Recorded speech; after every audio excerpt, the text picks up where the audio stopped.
Shalom à tous, que Dieu vous bénisse abondamment. Frères et sœurs dans le Christ, soyons obéissants à la parole de Dieu. Car lorsque le Seigneur nous demande d'obéir à sa parole, c'est pour notre propre bien. Tu imagines que tu es une chrétienne ou un chrétien et tu maries une femme ou un homme païen. Si tu épouses un homme païen, sache que tu vivras les conséquences de ton mariage. Parce que la Bible déclare en Deutéronome 7, verset 3, qu'aucun enfant de Dieu ne doit épouser un païen. Il dit ne livrez pas vos enfants au mariage à des païens. Ainsi, lorsque tu décides de désobéir à la parole de Dieu, sache que tu vivras les conséquences de ton acte. Parce que quand tu es une femme, que tu épouses un païen, sache que cet homme va te tromper avec d'autres femmes, souvent même avec ta voisine. Quand tu épouses un païen, ce païen va rentrer à la maison.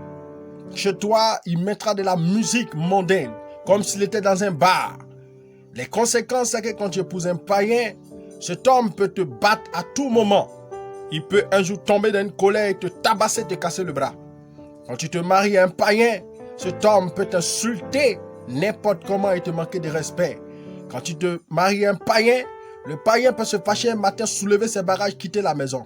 Ou soit soulever tes bagages et jeter dehors. Quand tu te maries à un païen, tu vivras les conséquences de ton acte. Ne regarde pas l'argent pour marier un homme. Regarde la parole de Dieu. Ne regarde pas les principes émotionnels de ta volonté pour épouser un homme. Mais regarde la parole de Dieu. Si un homme est un païen, ne l'épouse pas. Même si tu as un enfant avec lui, quitte-le. Si un homme est un païen, ne l'épouse pas. Cherche quelqu'un qui a le Saint-Esprit comme toi. Car lorsque même tu vas chez les musulmans, quand tu veux épouser l'enfant, ils te disent la condition pour pouvoir épouser mon enfant, c'est que tu deviennes un musulman. Mais nous les chrétiens, nous refusons d'obéir à Jésus, à sa parole. Et comme nous sommes enflammés par l'amour, nous partons nous mettre avec des païens. Et à la fin, nous venons pleurer devant Dieu. Seigneur, regarde ce qu'il me fait. Mais tu as épousé qui? Tu as épousé un animal. La Bible dit qu'un païen est un animal aux yeux de Dieu. Et un animal, regarde ce qu'il fait. Un animal ne réfléchit pas. Ainsi, tu vivras les conséquences de ton choix. Arrêtez d'accuser Dieu quand vous désobéissez à la parole. Arrêtez d'accuser Dieu. Obéissez à la parole pour une fois dans votre vie. Et vous vivrez heureux. La majorité de beaucoup de divorces que vous voyez sont causés par le fait que ce sont des chrétiens qui sont allés marier des païens qu'ils ont voulu convertir. Qui t'a dit qu'on peut convertir un chrétien, un païen par sa propre force? Aucun homme ne peut convertir un autre. Il n'y a que Jésus-Christ et le Saint-Esprit qui convainc. Tu es devenu le Saint-Esprit pour convaincre les gens. Tu es devenu le Saint-Esprit pour convertir les gens. Dis plutôt que tu vas aller te marier avec cet homme à cause de l'argent. Ou toi, tu vas aller te marier avec elle à cause de sa forme. Mais sache que tu vas souffrir. Tu vas souffrir les conséquences de son infidélité. Et je t'encourage. On prie avant de se marier, mais tu ne veux pas prier pour te marier, pour tomber sur l'homme de ta vie. Mais sache que quand tu vas rentrer dans le foyer, tu vas beaucoup prier. Hein? Tu vas prier beaucoup.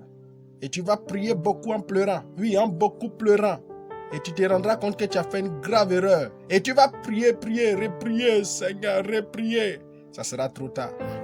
Quand tu seras fatigué de patienter dans la prière, tu vas vouloir devenir comme lui. Devenir une païenne. Tu vas vouloir faire comme lui. Tu vas vouloir maintenant le tromper aussi. Tu vas vouloir aller aussi t'amuser. Et ensemble, vous allez commencer à aller dans les bars, dans les maquis. Tu vas retourner à ton ancienne vie à laquelle Dieu t'a défendu de partir. Et ensuite, tu vas commencer à vivre ta vie de débauche. La rancœur va remplir ton cœur. Et à la fin, qu'est-ce qui va se passer? Jésus va te rejeter parce que tu es devenu une païenne.